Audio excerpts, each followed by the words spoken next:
Bonjour à tous dans ma chaîne YouTube Monsieur Intelligent. On reste toujours dans le même projet, le projet 1, afin de célébrer les journées mondiales de la propreté et de l'alimentation qui se déroulent les 15 et les 16 octobre de chaque année. Mes camarades et moi élaborerons une brochure pour expliquer comment vivre sainement. Séquence 3, j'explique l'importance de bouger régulièrement. Séance numéro 5, conjugaison. La leçon, les verbes du troisième groupe au présent de l'indicatif. Comme d'habitude, on commence par la situation problème. La question se dit, que fait-on quand on termine la pratique d'une activité physique? La réponse, quand on termine d'exercer une activité physique, on doit respirer bien et prendre un peu de repos, manger des aliments riches en vitamines ou boire du jus. Se laver le corps pour se débarrasser de sa sueur. Le texte. L'utilité du sport scolaire. Certains parents n'accordent pas d'importance au sport. Pourtant, cette activité est essentielle pour plusieurs raisons. Le sport scolaire est d'abord une activité qui apprend la responsabilité, la citoyenneté, l'insertion scolaire et l'éducation à la santé. Il inculque également le respect de soi-même, le respect de la règle, de l'adversaire et de l'arbitre. Enfin, c'est un rempart contre toute forme de violence, d'après InfoSoir du 21/7/2010. 1. Phase d'observation et de découverte.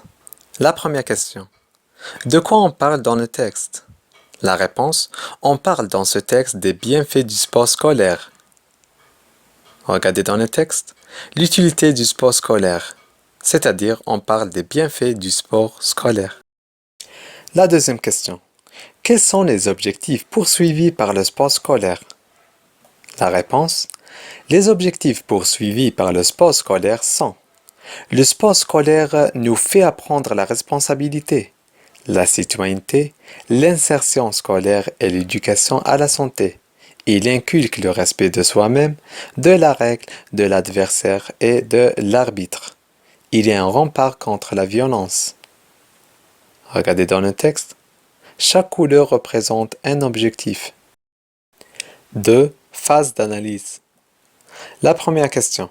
Citez les mots soulignés et en gras. La réponse. Les mots soulignés et en gras dans le texte sont et apprend. Regardez dans le texte. Et apprend. La deuxième question. Quelle est la nature grammaticale de ces mots? La réponse. Ces mots sont des verbes. La troisième question. Donnez l'infinitif de chaque verbe. La réponse. L'infinitif des verbes est. L'infinitif de ce verbe, c'est être. C'est le verbe être. Apprend, son infinitif est apprendre. C'est le verbe apprendre. La quatrième question. À quel groupe appartient-il et pourquoi? La réponse. Les deux verbes appartiennent au troisième groupe parce qu'ils sont des verbes irréguliers, être et apprendre. La cinquième question. À quel temps ces verbes sont-ils conjugués? La réponse. Bien sûr, ces verbes sont conjugués au présent de l'indicatif. La sixième question. Comment sait-on qu'il s'agit du présent de l'indicatif? La réponse. C'est à travers la terminaison des verbes qu'on sait leur temps. Et apprend. Regardez ici, le verbe être se change complètement. Mais dans le cas du verbe apprendre, on a ajouté seulement au radical le D. La septième question. Donc, comment forme-t-on un verbe du troisième groupe au présent de l'indicatif? La réponse. Il n'y a pas une règle générale pour tous les verbes du troisième groupe, mais on peut ajouter au radical les terminaisons suivantes.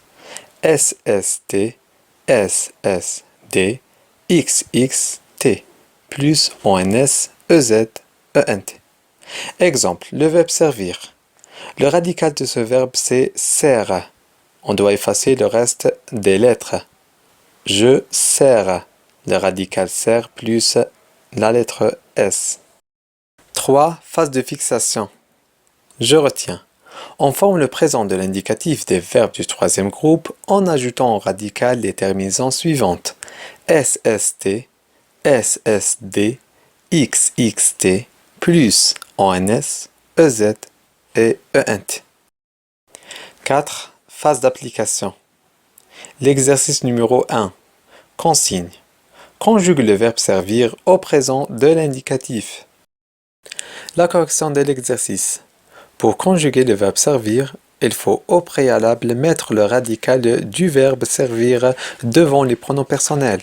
Et comme vous voyez, le radical ou bien le verbe servir possède deux radicales.